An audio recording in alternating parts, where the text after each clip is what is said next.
नमस्कार दोस्तों। आज हम स्टार्ट करने जा रहे हैं एनसीईआरटी से प्रोबेबिलिटी यानी प्रायिकता। हम प्रायिकता की शुरुआत करने जा रहे हैं। उम्मीद करता हूं कि आपने थ्योरी के लेक्चर पढ़े होंगे, अच्छे लगे होंगे, अच्छी चीज़ें समझ में आई होगी प्रायिकता के बारे में। काफ़ी डिटेल से जो थ्योरी लेक्चर थे वो काफ़ी डिटेल से थे, काफ़ी बारीकियाँ मैंने प्रायिकता के बारे में आपको समझाई है। अब जो है वो जो सब चीज़ें थ्योरी पढ़ी है, जैसे कि हमेशा कहता हूँ, थ्योरी काफ़ी खालीपन सा देती है, क्योंकि जब तक आप सवालों के साथ उसे अटैच नहीं करते तो आपको पता ही नहीं चलता कि ये फॉर्मूला कैसे काम आता है, कहाँ काम आता है, किस तरीके से आप यूज़ करते हैं। तो जो खालीपन जितना भी है उसे सवाल पूर्ति करते हैं, और सवालों का लेवल भी नीचे से ऊपर की तरफ ही जाना चाहिए। पहले काफ़ी ईजी तरीके का यानी काफ़ी मूलभूत सवाल हो, और मूलभूत के बाद में फिर थोड़ा सा इंटरमीडिएट लेवल हो, फिर थोड़ा एडवांस लेवल हो, फिर एडवांस प्लस हो। इस तरीके से आप ऊपर की, जैसे सीढ़ियाँ चढ़ती है ना, सीढ़ियाँ जो आपको ज़मीन से छत पे पहुंचा देती है, लेकिन स्टेप बाय स्टेप। तो वैसे स्टेप बाय स्टेप आपकी प्रक्रिया होनी चाहिए। तो एनसीईआरटी के अंदर प्रोबेबिलिटी को दो हिस्सों में बांटा गया है। 11th में डाली गई है आधी प्रोबेबिलिटी, और आधी प्रोबेबिलिटी जो उसका अगला हिस्सा है वो 12th में डाला गया। तो हम भी वैसे ही स्टार्ट करेंगे, 11th से पढ़ना शुरू करेंगे और फिर 12th तक जाएंगे। तो सबसे पहला जो 16.1 है वो पूरी तरीके से समर्पित है प्रतिदर्श समष्टि के बारे में। प्रतिदर्श समष्टि, या जिसे सैंपल स्पेस कहते हैं। सैंपल स्पेस, सैंपल स्पेस क्या होता है? किसी भी प्रयोग में आने वाले सारे परिणाम, सारी घटनाओं का समुच्चय प्रतिदर्श समष्टि कहलाता है। किसी प्रयोग में या एक्सपेरिमेंट में प्रयोग के सभी संभावित, देखिए सारी एक मत छोड़िएगा, सभी शब्द लगाए मैंने, सभी का मतलब छूटना नहीं चाहिए कुछ भी। सभी संभावित परिणाम या घटनाओं, आप उसे परिणाम कहते हैं या घटनाएं कहते हैं, का समुच्चय प्रतिदर्श समष्टि कहलाता है। सारी संभावनाएं बेटा, जितनी भी संभावनाएं हो सकती है सबको लिस्ट करिए। जैसे एग्जाम्पल, एक सिक्का एक बार उछाला जाता है। एक सिक्का एक बार उछाला जाता है, क्या क्या संभावनाएं होंगी? एक सिक्का एक बार, उसमें क्या क्या संभावनाएं होंगी? उसकी प्रतिदर्श समष्टि क्या क्या होगी? तो ऑब्वियसली बात है उसका दो ही प्रतिदर्श समष्टि होंगी। या तो आप सिक्के पे हेड देख सकते हैं, मतलब चित्त आ सकता है, या फिर पट आ सकता है। इसके अलावा तो कुछ नहीं आएगा। अगर ये सिक्का खड़ा हो जाएगा, नहीं, ये खड़ा होने वाली जो संभावना है वो हम शामिल नहीं करते हैं। हम क्लियर संभावनाएं जो है एकदम क्लियर, उनको ही शामिल करते हैं। अब एक पासा एक बार उछाला जाए तो, एक पासा एक बार उछाला जाए तो, जब आप पासे को उछालेंगे तो उसके प्रतिदर्श समष्टि में क्या क्या आ सकता है? एक पासे पे एक आ सकता है, दो आ सकता है, तीन आ सकता है, चार आ सकता है, पाँच आ सकता है, छः आ सकता है। तो जो जो चीज़ें आ सकती है उनको एक समुच्चय में डाल दीजिए, यही उस प्रयोग की प्रतिदर्श समष्टि कहलाई। तो प्रतिदर्श समष्टि क्या हुई? सभी संभावनाएं, सभी संभावनाएं, बात पकड़िए, सभी संभावनाएं, कोई भी संभावना बेटा छूटे ना, इस बात पे गौर करिएगा। जितने भी आउटकम उससे आ सकते हैं सबकी लिस्ट बना लीजिए, सबको लिस्ट कर दीजिए। लिस्ट का मतलब है एक समुच्चय में लिख दीजिए, वो आपकी प्रतिदर्श समष्टि कहलाएगी, वो समुच्चय आपका प्रतिदर्श समष्टि कहलाएगा। ठीक है, चलिए क्वेश्चन पे आते हैं और एंजॉय करिएगा। पहला क्वेश्चन, एक सिक्के को 3 बार उछाला जाता है। एक सिक्के को आप 3 बार उछालेंगे तो क्या क्या आएगा? क्या क्या संभावनाएं हो सकती है वो बना के दिखाइए। हो सकता है, देखिए ध्यान से सुनिए, सिक्के पे तो हेड या टेल के अलावा कुछ आता नहीं है। पहले आपने उछाला, मान लीजिए हेड आया, फर्स्ट टाइम हेड आया, 3 बार उछाला गया, फर्स्ट टाइम हेड आया, सेकंड टाइम भी हेड आया, थर्ड टाइम भी हेड आया। एक संभावना होगी, first head, second head, third head. ऐसा भी हो सकता है कि फर्स्ट टाइम हेड हो, सेकंड टाइम हेड हो, थर्ड टाइम टेल आ जाए। यह हो सकता है पहले हेड आए, सेकंड टाइम टेल आए, फिर हेड आए। ये हो सकता है कि पहले हेड आए फिर दोनों टाइम टेल आए, या ये हो सकता है कि पहले टेल आए फिर दोनों टाइम हेड आए, टेल आके हेड टेल आ जाए। ठीक है ना, सारी पॉसिबिलिटीज बनाइए सारी। मान लीजिए दोनों बार टेल आ गया फिर हेड आया, और या तीनों के तीनों बार ही टेल आ गया, तो ये 8 संभावनाएं बन सकती है। क्योंकि एक सिक्के को जब आप एक बार उछालते हैं तो 2 संभावनाएं होती है, हेड या टेल। फिर दोबारा उछालेंगे फिर 2 संभावनाएं, फिर दोबारा उछालेंगे फिर 2 संभावनाएं। तो 2 इंटू 2 इंटू 2 टोटल होगी 8 संभावनाएं। ये है 8 संभावनाएं, देख लीजिए लिस्ट बना दी है मैंने। 8 संभावनाएं, तीनों हेड आ गए, 2 हेड फिर टेल, इनके सारे जो जोड़े हैं वो सब बना लीजिए, तो 8 संभावनाएं बनेगी। अगला क्वेश्चन नंबर 2 है, एक पासे को 2 बार फेंका जाता है। 2 बार फेंका जाता है, पहली बार फेंका जाएगा तो 1 2 3 4 5 6 में से कोई नंबर आएगा, दोबारा फेंकेंगे तो फिर 1 2 3 4 5 6 में से आएगा।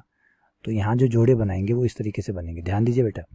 यहाँ इस तरीके से बनेंगे, पहले सिक्के पहली बार उछाला, मान लीजिए 1 आ गया, दूसरी बार में भी 1 आ गया, पहली बार में 1 आ गया, दूसरी बार में 2 आ गया, पहली बार में 1 आ गया, दूसरी बार में 3 आ गया, पहली बार में 1 आया, दूसरी बार में 5 आया, पहली बार में 1 आया, दूसरी बार में 6 आया। फिर हो सकता है पहली बार में 2 आ गया और फिर 1 आ जाए। इस तरीके से लास्ट 6 तक संभावनाएं बनेगी। 36 संभावनाएं टोटल बनने वाले, 36। क्यों? एक पासे में एक बार में 6 नंबर आते हैं, 1 2 3 4 5 6। दोबारा फेंकेंगे तो फिर 6 बार, 6 गुणा 6 36 जोड़े बनेंगे। पहले पे देखिए ऐसे, पहले पे 1, दूसरे पे 1, पहले पे 1, दूसरे पे 2, पहले पे 1, दूसरे पे 3, पहले पे 1 5 1 4, भूल गया मैं, 1 3 1 4 1 5 1 6, 6 हो गए। फिर अगली बार 2 ले लीजिए, 2 1 2 2 2 3 2 4 2 5 2 6। फिर 3 1 3 2 3 2 3 3 3 4 3 5 3 6। फिर ले लीजिए 4 1 4 2 4 3 4 5 4 6। फिर ले लीजिए 5 1 5 2 5 3 5 4 5 5 5 6। फिर ले लीजिए 6 1 6 2 6 3 6 4 6 5 6 6। ये लीजिए कितनी बनी? 36 घटनाएं। क्लियर है? आगे बढ़ते हैं। चलिए अगला क्वेश्चन, एक सिक्का 4 बार उछाला गया। अरे भाई बहुत जोड़े बनेंगे, बहुत सारे बनेंगे। कैसे बनाएंगे, पहले उस क्वेश्चन को मैं आपको बताता हूँ। 8 3 बार जब उछालते हैं तो 8 जोड़े बनते हैं। पहले आप 8 जोड़े बना लीजिए। देखिए मैं आपको एक बड़ा आसान तरीका, देखिए टोटल बनेंगे 16 जोड़े। अब आप एक काम करिए, जो 8 जोड़े बनाए थे वो लिख लीजिए पहले। H H H, H H T, H T H, T T और टी एच एच। पहले 3 बार का बना रहा हूँ, T H T, T T H और ट्रिपल टी टी टी। हो गया। ये 3 बार उछालने पे 8 आए थे। फिर एक बार और उछाला गया तो 16 हो जाएंगे। अब क्या करिए, इसमें एच और टी लगा दीजिए, पीछे एच लगा दीजिए, H H H H last में, और एक बार लास्ट में टी लगा दीजिए। हर घटना 2 बार आ जाएगी, हर घटना 2 बार आ जाएगी। ऐसे इसके भी लास्ट में लगाइएगा ताकि याद रहे आपको। लास्ट में एक बार एच टी लगाइए और लास्ट में एक बार टी लगाइए। इस तरीके से आपके 16 घटनाएं T T H, T T T और टी बन गई। इस तरीके से चलते जाइए। और अगर 5 बार उछालते तो पता क्या करते? 5 बार उछालते तो क्या करते? अगर 5 बार उछालते तो इनके फिर एक एक के 2 बना लेते, तो फिर वो हो जाती 8 की 16 होगी, 16 की 32 हो जाती, फिर 32 जोड़े बन जाते। तो इस तरीके से ये चलता रहता है। क्लियर हुआ बात को? ठीक है, ऐसे ही आप बनाते हैं। इसकी आप बहुत अच्छा डायग्राम बना के भी देख सकते हैं। एक सिक्का एक बार उछालते हैं। जब आप एक सिक्का एक बार उछालते हैं तो आपको हेड एंड टेल 2 मिलते हैं। ये एक बार उछालने पे हुआ, एक बार उछाला ये हुआ। फिर अगर आप इनको दोबारा उछालते हैं तो फिर यहाँ पे इसके पीछे एच आ सकता है। एच तो आया हुआ है, एक बार उछाला एच आया था। फिर दूसरी बार एच आ सकता है या दूसरी बार टेल आ सकता है। ऐसे ही अगर टेल आया हुआ है तो दूसरी बार एच आ सकता है या फिर हो सकता है टेल ही आ जाए। ये हो गया 2 बार उछालने की संभावना है। अब मान लीजिए फिर एक बार और उछाला जाता है तो फिर वही हो जाएगा। हो सकता है 2 बार एच आके फिर टेल आ गया हो, सॉरी एच बना देता हूँ पहले। हो सकता है फिर एच आ गया हो तीसरी बार, या हो सकता है टेल आ गया हो, या फिर यहाँ पे पहले एच आया हो फिर टी आया हो फिर एच आ गया हो, या एच टी के बाद में फिर दोबारा टी आ गया हो, या फिर टी एच एच हो गया हो, फिर टी एच टी हो गया हो, टी टी एच आ गया हो और टी टी टी हो गया। बन गई 8। ये 3 बार उछालने पर। चौथी बार उछालते हो तो एक एक बार की फिर 2 बना दीजिए। इस तरीके से आपको सारी संभावनाएं मिलती रहेंगी। ठीक है, चलिए आगे बढ़ते हैं। क्वेश्चन नंबर 4, एक सिक्का फेंका गया और एक पासा फेंका गया। तो देखिए सिक्का और पासा।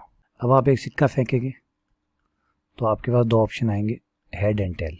ठीक है, फिर पासा फेंकेंगे तो पासा फेंकते ही 6 संभावनाएं, 1 आ सकता है, 2 आ सकता है, 3 आ सकता है, 4 आ सकता है, 5 आ सकता है, 6 आ सकता है। तो जोड़े क्या बनेंगे? H1।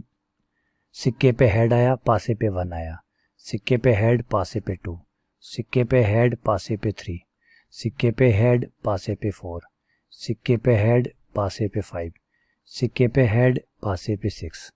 फिर यही टेल के साथ रिपीट कीजिए। हो सकता है सिक्के पे टेल आया हो, पासे पे 1, tail 2, tail 3, tail 4, tail 5 and tail 6।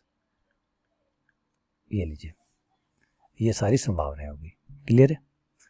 आगे बढ़ते हैं। क्वेश्चन नंबर 5 है, एक सिक्का उछाला जाता है, केवल उस दशा में जब सिक्के पे चित्त प्रकट होता है तो एक पासा फेंका जाता है। देखिए अब इसमें साफ कहा गया कि सिक्के पे चित्त प्रकट होगा तो पासा फेंका जाएगा। इसका मतलब सिक्के पे चित्त प्रकट नहीं हुआ तो पासा नहीं फेंका जाएगा, हेड आएगा तो ही पासा फेंका जाएगा। पकड़िए बात को। क्वेश्चन नंबर 5, इसने कहा क्या? एक सिक्का फेंका। अब सिक्का फेंकेगा तो हेड एंड टेल आएगा, ये आ गया हेड, ये आ गया टेल। अब क्वेश्चन के अनुसार सिक्का फेंका जाएगा, सिक्का उछाला जाएगा केवल उस दिशा में जब सिक्के पे चित्त आएगा। जब हेड आएगा तो पासा फेंका जाएगा, हेड आएगा तो पासा फेंका जाएगा, यानी यहाँ के बाद में फिर 6 संभावनाएं। पासा फेंका गया तो 1 आ सकता है, 2 आ सकता है, 3 आ सकता है, 4 आ सकता है, 5 आ सकता है और 6 आ सकता है। लेकिन जब टेल आ जाएगा तो कुछ नहीं किया जाएगा। तो संभावनाएं क्या क्या बनी, एक तो टेल वाली बना दीजिए, खाली टेल, खाली टेल, काम खत्म, आगे कुछ नहीं किया जाएगा। हाँ, हेड आएगा तो पासा फेंका जाएगा, तो H1, H2, H3, H4, H5, H6, ये लीजिए। क्लियर है? आइए आगे बढ़ते हैं। क्वेश्चन नंबर 6, X कमरे में 2 लड़के और 2 लड़की हैं, Y कमरे में 1 लड़का और 3 लड़की हैं। उस परीक्षण का प्रतिदर्श समष्टि ज्ञात कीजिए। पहला एक कमरा चुना जाता है, पहले आप एक कमरा लेते हैं, फिर एक बच्चा चुना जाता है। पहले आप एक कमरा चुनेंगे, फिर आप एक बच्चा चुनेंगे। तो X और Y में से पहले एक कमरा चुना जाएगा, फिर लड़का या लड़की में फिर एक बच्चा चुना जाएगा। क्लियर है? दोबारा समझिए, देखिए X कमरे में 2 लड़के 2 लड़की हैं। X एक कमरा है जिसमें 2 तो लड़के हैं और 2 लड़के हैं। Y एक और कमरा है जिसमें 1 लड़का 3 लड़के हैं। उस प्रतिदर्श की प्रतिदर्श समष्टि ज्ञात कीजिए। पहले एक कमरा चुना जाता है, यानी X और Y में से एक चीज चुनेंगे, फिर उसके बाद में उसमें से एक बच्चा आप चुनेंगे। ठीक है, सही है? आइए मैं इसके नाम रख देता हूँ। पहले आप एक कमरा चुनते हैं, मान लीजिए आपने X कमरा चुन लिया, और या फिर आप Y कमरा चुन सकते हैं। चुन लिया, X कमरा चुनने के बाद में आपने एक बच्चा चुना। X कमरा चुनने के बाद में एक बच्चा चुना। बच्चा जो है आपके पास 4 संभावनाएं हैं। अब 4 संभावनाएं, 2 लड़के हैं 2 लड़की है, तो हो सकता है पहले लड़के को B1, दूसरी लड़की को B2, पहली लड़की को G1, दूसरी लड़की को G2 नाम दे देते हैं। तो X कमरा पहले लड़के को चुन लिया, एक संभावना। कमरा X ही रखा लेकिन दूसरे वाले लड़के को चुन लिया। कमरा X ही रखा, पहली लड़की को चुन लिया। उसी कमरे में हो सकता है दूसरी लड़की को चुन ले, G2 का मतलब गर्ल सेकंड। आ जाइए Y कमरे में जाएंगे तो Y कमरे में लड़का 1 है 3 लड़की हैं। 1 लड़का है 3 लड़कियां, लड़के का नाम B1 और लड़कियों का नाम G1, G2, G3। तो Y कमरे में गए, हो सकता है वो जो लड़का है उसको चूज कर लिया होगा, YB1। नहीं तो पहली लड़की को चुना होगा, नहीं तो दूसरी लड़की को चुना होगा, नहीं तो तीसरी लड़की को चुना होगा। ये सारी संभावनाएं आपके पास टोटल होगी। क्लियर है? चलिए आगे बढ़ते हैं। Question number 7। अगला क्वेश्चन क्या कहता है? अगला क्वेश्चन आपसे ये कह रहा है कि एक पासा है जो लाल रंग का है, एक पासा सफेद रंग का है। लाल रंग के पासे को हम L कह देते हैं, ठीक है। फिर सफेद रंग का पासा है, इसे हम वाइट कह देते हैं, W। फिर एक अन्य पासा नीले रंग का है, इसे हम ब्लू कह देते हैं। फिर पहले तो क्या है, पासा लाल, सफेद और नीले रंग का एक थैले में रखे हुए हैं। एक पासा पहले चुना जाता है, फिर फेंका जाता है, फिर पासे के रंग और उसके ऊपर जो फलक पे जो नंबर आएगा उसकी प्रतिदर्श समष्टि बनाइए। बिल्कुल क्लियर है? पहले एक पासा चुनेंगे, फिर उसको फेंकेंगे, LWB में से एक पासा आएगा। Question number 7। तो सबसे पहले एक पासा चुना जाएगा, और पासे के चुनने के लिए आपके पास 3 संभावनाएं हैं, या तो वो रेड कलर का होगा, या वो वाइट कलर का होगा, या फिर वो ब्लू कलर का होगा। अब रेड होगा तो फिर पासे को फेंकेंगे तो उस पर 1 आएगा, 2 आएगा, 3 आएगा, 4, 5 या फिर 6। तो ये हो गया आपका R1। रेड पासा 1 आया, रेड पासे पर 2 आया, रेड पासे पर 3 आया, रेड पासे पर 4 आया, रेड पासे पर 5 आया और रेड पासे पर 6 आया। तो 6 घटनाएं तो ये हो गई। ऐसे ही आप ब्लू वाले के साथ जाएंगे, सिमिलरली वाइट वाले के साथ भी ये 6 बनेगी। वाइट पे 1 आया, वाइट पे 2 आया, वाइट पे 3 आया, वाइट पे 4 आया और वाइट पे 6 आया। ऐसे ब्लू वाले के साथ बनाएंगे, ब्लू पासे पे 1 आया, ब्लू पासे पे 2 आया, ब्लू पासे पे 3 आया और ब्लू पासे पे 6 आया। तो कुल घटनाएं होगी 6 + 6 + 6, टोटल होगी आपके पास 18 घटनाएं। क्योंकि पहले पासे को चुनेंगे तो 3 तो पासे, हर पासे पे 6 अंक आते, तो 3 × 6 18 जोड़े बनेंगे। बन गए? आ जाइए अगले क्वेश्चन पे। क्वेश्चन नंबर 8 कहता है, अगला क्वेश्चन नंबर 8 कहता है कि एक परीक्षण में 2 बच्चों वाले परिवार में से लड़का लड़की की संख्या लिखा जाना है। 2 बच्चे हैं परिवार में और उन 2 बच्चों की संख्या वो लिखनी है। अब अलग अलग दो क्वेश्चन बनाए गए हैं। पहले में बनाया गया कि यदि हमारी रुचि इस बात की है, हमारी रुचि जो है वो ये बात जानने में, क्वेश्चन देखिए आंसर 8(1). रुचि पे गौर करिए कि ये जो दो बच्चे हैं इनको वो किस तरीके से जोड़े बनाना चाहता है। रुचि इस बात की जानने में कि जन्म के क्रम में बच्चा लड़का है या लड़की है, लड़का है या लड़की है, ये क्रम बताइए। तो भैया क्रम के आधार पे देखिए 4 जोड़े बन सकते हैं। पहला हो सकता है लड़का हो, दूसरा लड़का हो, बी बॉय बॉय। हो सकता है पहला लड़का हो, दूसरी लड़की हो सकता है पहली लड़की हो, दूसरा लड़का हो सकता है दोनों ही लड़कियां हो। तो ये 4 संभावनाएं बन के आती हैं, ठीक है, क्योंकि रुचि इस बात में थी कि पहला लड़का है या लड़की है, तो पहला दूसरा लड़का लड़की के आधार पे 4 जोड़े बन सकते हैं। दूसरा है यदि हमारी रुचि किसी परिवार में लड़कियों की संख्या जानने में, अब हमें इस बात का इंटरेस्ट नहीं है कि पहला लड़का है या पहली लड़की है या दोनों लड़कियां, नहीं, हमारे जानने में इंटरेस्ट है कि लड़कियां कितनी हैं। तो देखिए परिवार में 2 बच्चे हैं, 2 बच्चों में से लड़कियां होने की संभावना क्या है? हो सकता है 0, एक भी लड़की ना हो, जैसे ये देखिए दोनों ही लड़की हो जाएं, एक भी लड़की ना हो, या एक लड़की हो, चाहे वो पहली वाली हो चाहे दूसरी वाली। इसमें ये इंटरेस्ट नहीं है, इसका इस बात में इंटरेस्ट नहीं है कि पहली लड़की है कि दूसरी लड़की है, इसका इसमें इंटरेस्ट है कि 2 बच्चों में से लड़कियां कितनी हैं। तो 2 बच्चों में से 0 लड़की हो सकती है, एक लड़की हो सकती है, दोनों की दोनों लड़कियां हो सकती हैं। तो यह एक पट्टीदर समझ थी। अगला क्वेश्चन नंबर 9, एक डिब्बे में लाल एवं एक जैसी 3 सफेद गेंदें रखी गई है। 2 उत्तरोत्तर बिना प्रतिस्थापन के यादृच्छिक निकाली जाती है। एक डब्बा है, इसमें एक लाल है 3 सफेद है, एक लाल 3 सफेद। और अब याद रखिएगा कि जो सफेद गेंद है उसमें साफ लिखा हुआ है एक जैसी। एक जैसी का मतलब आप उसमें अंतर नहीं कर सकते, आप उनमें अंतर नहीं कर सकते। एक जैसी, एक जैसी का मतलब चाहे सफेद गेंद फर्स्ट हो, चाहे सेकंड हो, चाहे थर्ड हो, तीनों एक जैसी है। तो वो 3 है 3, लेकिन काउंटिंग के हिसाब से वो एक ही हुई। 2 गेंद निकाली गई है, क्या क्या हो सकती है, तो जोड़े बना दें। यहाँ पे जोड़े आपके बन सकते हैं। 2 गेंद निकाली, हो सकता है पहली लाल हो, दूसरी सफेद हो। दोनों लाल नहीं हो सकती, लाल एक है, 2 लाल कैसे हो सकती है? तो एक लाल एक सफेद, या पहली सफेद हो दूसरी लाल हो, या फिर दोनों सफेद हो। सफेद 2 हो सकती है क्योंकि सफेद 3 है, टोटल बोले 3 बोले सफेद है, 3 सफेद है तो 2 सफेद निकल सकती है, पहली भी सफेद आ जाए दूसरी भी सफेद आ जाए, तो ये 3 जोड़े बनेंगे। अगला क्वेश्चन, क्वेश्चन नंबर 10, एक परीक्षण में एक सिक्के को उछाला जाता है। यदि उस पर चित्त प्रकट होता है तो उसे पुनः उछाला जाता है। मतलब अगर चित्त आ गया तो दोबारा उछाला जाता है। पहली बार उछालने पर पट प्राप्त होता है तो यह एक पासा फेंका जाता है। अब अगर पट आया तो पासा फेंका जाएगा, चित्त आया तो सिक्का फेंका जाएगा, ठीक है। तो क्या जोड़ा बनेगा इसका? पहले सिक्का लिया, उछाला, हेड आया या टेल आया, चित्त आने पर दोबारा सिक्का फेंका गया तो हेड या टेल आएगा। तो 2 जोड़े बन गए, या तो एच आ सकता है या एच टी आ सकता है। जब सिक्का में टेल आता है तो पासा फेंका जाता है। पासे में आएगा आपके पास 1 2 3 4 5 और ये 6। तो ये आपके पास आ गया T1 T2 T3 T4 T5 and T6। ये लीजिए सारे जोड़े बन गए। क्लियर है, कोई दिक्कत नहीं है। आइए अगले पे आता है क्वेश्चन नंबर 11 पे। मान लीजिए कि बल्बों के एक ढेर में 3 बल्ब या अच्छे निकाले जाते हैं। प्रत्येक बल्ब को जांचा जाता है, खराब होने पर डी दिया जाता है, ठीक होने पर एन दिया जाता है। तो 3 बल्ब निकाले जाएंगे, क्या क्या हो सकता है? जोड़े बना लीजिए कि क्या क्या हो सकता है।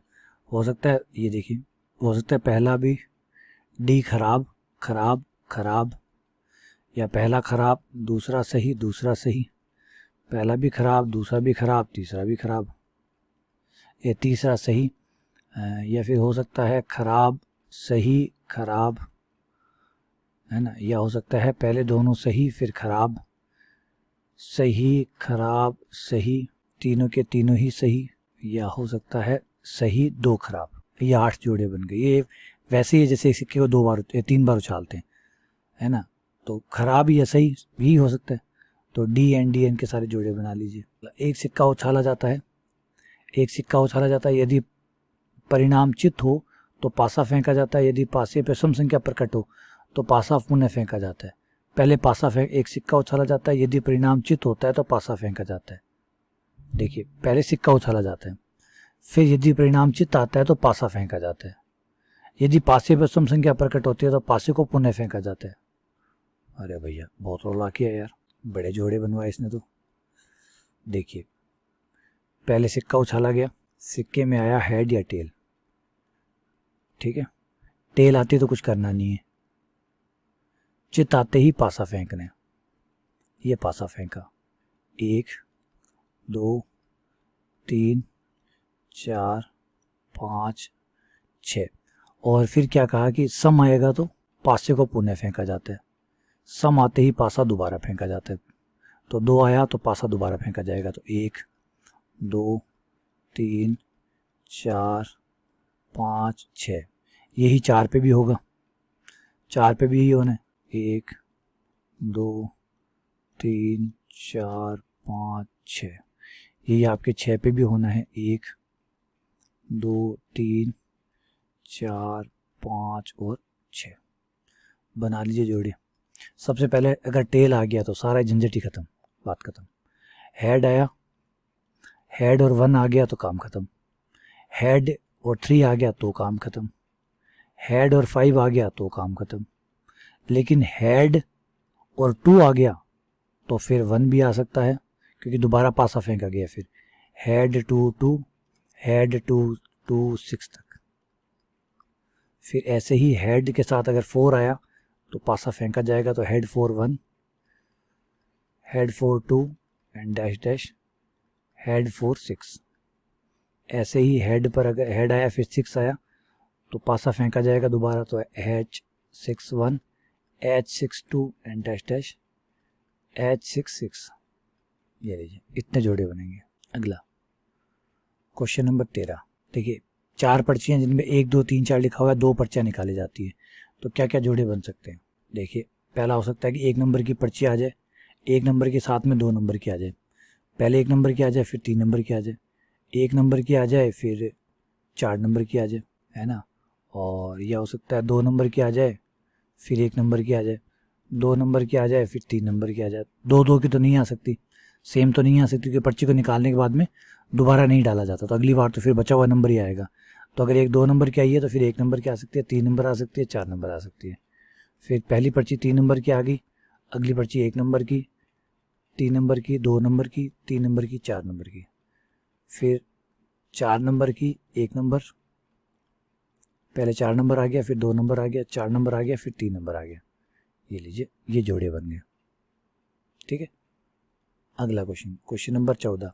एक परीक्षण में एक पासा फेंका जाता है। यदि पासे व प्राप्त संख्या सम हो तो ये सिक्का उछाला जाता है। यदि पासे व प्राप्त संख्या विषम हो तो सिक्के को 2 बार उछालते हैं। हे भगवान, क्या क्या करवा रहे हैं। क्वेश्चन नंबर 14 क्या कहने हैं?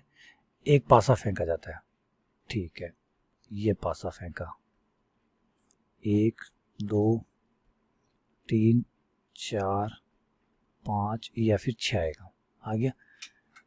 अगर सम संख्या आती है, एक सिक्का एक बार उछाला जाता है। सम संख्या आती है, सिक्का एक बार उछाला जाता है। तो head and tail, head and tail, head and sorry 6 पे, हेड एंड टेल। ठीक है। लेकिन अगर विषम संख्या आती है तो सिक्के को 2 बार उछाला जाता है। 2 बार उछालेंगे तो 4 4 जोड़े बनेंगे। तो 1 के साथ बनेगा H H, H T, T H और टी टी। ऐसे ही 3 के साथ भी एच एच 2 बार उछाला जाता है ना। विषम संख्या आने पे सिक्के को 2 बार उछाला जाता है, और 2 बार उछालने पे 4 जोड़े बनेंगे। H T, T H, T T. बना लीजिए। 2 एच, पासे पे 2 आया, एच आया, 2 आया, टी आया। पहले इनको निपटा लीजिए। 4 आया, एच आया, 4 आया, टी आया, 6 आया, एच आया, 6 आया, टी आया। फिर इनको निपटाइए। 1 आया, फिर एच एच आया, फिर 1 आया, एच टी आया, फिर 1 आया, टी एच आया, फिर 1 आया, टी टी आया। इस तरीके से ये बनाते जाइए। फिर 3 के साथ, फिर 6 के साथ। अगला क्वेश्चन, क्वेश्चन नंबर 15। एक सिक्का उछाला गया, यदि उस पर पट प्रकट होता है तो एक डिब्बे में से, जिसमें से 2 लाल और 3 काली गेंदें। एक सिक्का उछाला जाएगा, उसमें पट प्रकट होता है तो डिब्बे में से 2 लाल और 3 काली गेंदें रखिए, एक गेंद निकालते हैं। अच्छा, पट आता तो एक गेंद निकालते हैं। यदि सिक्के पर चित प्रकट होता है तो वहाँ पासा फेंकते हैं। वाह भैया, गजब खेल खेल रहे यार। Question number 15। पहले क्या किया भैया ने? एक सिक्का उछाला है। सिक्का उछालेगा तो सिक्के पे हेड या टेल आएगा। और हेड के लिए क्या बताया इसने? यदि उस पर पट प्रकट होता है, पट आता है तो डिब्बे में से 2 लाल और 3 काली गेंदें, एक गेंद निकाली जाएगी। तो हेड आया तो एक गेंद निकाली जाएगी। अब गेंद जो है वो रेड वाली पहली गेंद हो सकती है, रेड वाली दूसरी गेंद हो सकती है, एक गेंद निकलेगी ना। रेड की 2 गेंदें हो सकता है, पहली वाली रेड आ जाए, दूसरी वाली रेड आ जाए। अब एक जिसमें 2 लाल और 3 काली गेंदें रखी हुई है, ये अलग अलग है सेम है, अगर सेम है तब तो एक रेड और एक काली हो सकती है। ठीक है, हम मान लेते हैं अलग अलग, लिखा हुआ तो यहाँ है नहीं, तो हम यही मान के चलते हैं कि लाल गेंदें अलग अलग लाल गेंदें हैं। तो पहली लाल गेंद निकल सकती है, दूसरी लाल गेंद निकल सकती है, या फिर 3 काली गेंदें हैं। पहली काली गेंद आ सकती है हाथ में, दूसरी काली गेंद आ सकती है। एक गेंद निकालनी है, लेकिन वो कोई सी भी तो हो सकती है। हाँ, निकालनी एक है, लेकिन वो 5 में से कोई भी हो सकती है। रेड 1 हो सकती है, रेड 2 हो सकती है, ब्लैक 1 हो सकती है, ब्लैक 2 हो सकती है, ब्लैक 3 हो सकती है। अब टी जो होगा तो क्या करा जाएगा, तो पासा फेंका जाएगा। टी के साथ पासा फेंकने का सिस्टम है। 1 2 3 4 5 एंड 6। तो ये आपके बन गया T1 T4, ये लीजिए, ये बन गए। बाकी ये बना लीजिए HR1 HR2 HB1 HB2 HB3, ये आपका आंसर आ गया। चलिए लास्ट क्वेश्चन है 16 का। एक पासा बार बार फेंका जाता है जब तक 6 प्रकट ना हो जाए। जब तक 6 नहीं आएगा बार बार चलता रहेगा। तो देखिए क्या क्या हो सकता है, बड़ा सिंपल सा क्वेश्चन है ये। 6 आने पर प्रक्रिया बंद हो जाएगी। हो सकता है पहली बार में 6 आ गया, काम खत्म। नहीं आया तो पहली बार में 6 नहीं आएगा, इसका मतलब 1 आया होगा। दूसरी बार में 6 आ गया होगा, पहली बार में 2, दूसरी बार में 6, पहली बार में 3, दूसरी बार में 6, है ना। समझिए बातों को, इसको ऐसे समझिए कि गेम कब तक चलता रहेगा, जब तक 6 नहीं आता। तो हो सकता है पहली बार में 6 आ गया, गेम खत्म। नहीं है तो फिर दूसरी बार में 6 आ गया होगा, दूसरी बार में 6 आया होगा, इसका मतलब पहली बार 6 नहीं आया होगा, क्योंकि पहली बार 6 आ जाता गेम रुक जाता। तो 1 6 2 6 3 6 4 6 और 5 6। पहली बार में 6 नहीं आया, तभी दूसरी बार फेंका गया, लेकिन दूसरी बार 6 आया, गेम खत्म। अगर दूसरी बार में भी 6 नहीं आया तो फिर तीसरी बार में 6 होगा। अब तीसरी बार 6 के जोड़े बनाइए, बहुत सारे बनेंगे। 1 1 6 1 2 6 1 3 6 1 4 6 1 5 6, फिर इसको आगे बढ़ा दीजिए। 2 1 6 3 1 6 2 2 6, पहले पे 2 आया, दूसरे पे 2 आया, पहले पे 2, दूसरे पे 3, फिर 6 2 4 6 2 5 6, लास्ट पे 6 आया तो रुक गई। फिर 3 1 6, है ना, 3 2 6 and dash dash dash dash 3 5 6, फिर 4 की लाइन शुरू। पहली बार में 4 आया, फिर 1 आया, फिर 6 आया, फिर 4 आया, फिर 2 आया, फिर 6 आया, एंड डैश डैश 4 5 6, फिर 5 की लाइन शुरू हुई। 5 1 6 5 2 6, ये 3 बार में 6 आया, तब रुकेगी। अब 4 बार में 6, फिर 5 बार में 6, फिर 6 बार में 6, फिर 7 बार में 6। अनगिनत संभावनाएं बनेगी, क्योंकि 6 पता नहीं ना कौन सी बार में आएगा। 1 बार में आएगा तो हो सकता है यहाँ रुक जाए, 2 बार में आया तो उसकी इतनी संभावना है, 3 बार में 6 आए, तीसरी बार में 6 आए, फिर चौथी बार में 6 आए, फिर 5वीं बार में 6 आए, फिर 6ठी बार में 6 आए, फिर 7वीं बार में 6 आए। ठीक है ना, समझ ना बातों को, चित्र के द्वारा समझाऊँ आपको। देखिए पहले आपने पासा फेंका तो 1 आया, 2 आया, 3 आया, 4 आया, 5 आया, 6 आया। 6 आती तो आपकी प्रक्रिया खत्म, यहाँ पे आप रुक जाएंगे। नहीं, 1 आया तो दोबारा फेंकेंगे। 1 2 3 4 5 और 6। 6 आया तो प्रक्रिया रुक जाएगी, वरना दोबारा फेंकेंगे। 6 आया तो रुक जाएंगे, वरना दोबारा फेंकेंगे। तो ये चलता रहेगा आपका, ठीक है ना। तो पहले एक एक के जोड़े बनाइए। अब एक एक में क्या होगा, पासा फेंका आपने, पहली बार में 6 आया, वहाँ रुक गया, पहली बार में 6 आया, रुक गया। फिर क्या हो सकता है, पहली बार में 6 नहीं आया, 1 आया, 2 आया, 3 आया, 4 आया, 5 आया, लेकिन अगली बार में 6 आ गया, प्रक्रिया रुक गई। फिर तीसरी बार में 6 आया, प्रक्रिया रुक गई। चौथी बार में 6 आया, प्रक्रिया रुक गई। इस तरीके से सारे जोड़े बना लीजिए। लेकिन प्रक्रिया कब रुकेगी, जब 6 आएगा। प्रक्रिया तब रुकेगी, अब खाली 1 की कोई प्रक्रिया नहीं है, क्योंकि अगर 1 आया होगा तो दोबारा फेंका गया होगा, फिर 1 आएगा, फिर दोबारा फेंकेगा। हर एक खाली 1 नहीं आ सकता, क्योंकि अगर खाली 1 आएगा तो फिर दोबारा फेंकेंगे। प्रक्रिया खाली 6 आने पे रुकेगी। तो लास्ट में जब तक 6 नहीं आएगा, तो चाहे वो फर्स्ट बार में आए, चाहे सेकंड बार में आए, चाहे थर्ड बार में आए, 6 आएगा तो ही रुकेगा। तो ये सारे जोड़े बन गए। तो ये है प्रतिदर्श समष्टि। तो चलिए, उम्मीद करता हूँ कि ये जो बेसिक आइडिया है कि भी संभावनाएं कैसे बनाई जाती हैं, जितनी पॉसिबिलिटी होती है वो कैसे तैयार की जाती है, उसके लिए खूब सारे क्वेश्चन दिए हैं समझाने के लिए। अच्छी बात है, अच्छे से समझ में भी आए होंगे आपको। क्वेश्चनों को पढ़िए किंतु परंतु के साथ, हर क्वेश्चन के साथ सवाल पैदा करते हुए कहानी को समझिए और इंटरेस्ट लीजिए। ठीक है, चलिए, बहुत बहुत धन्यवाद, शुक्रिया।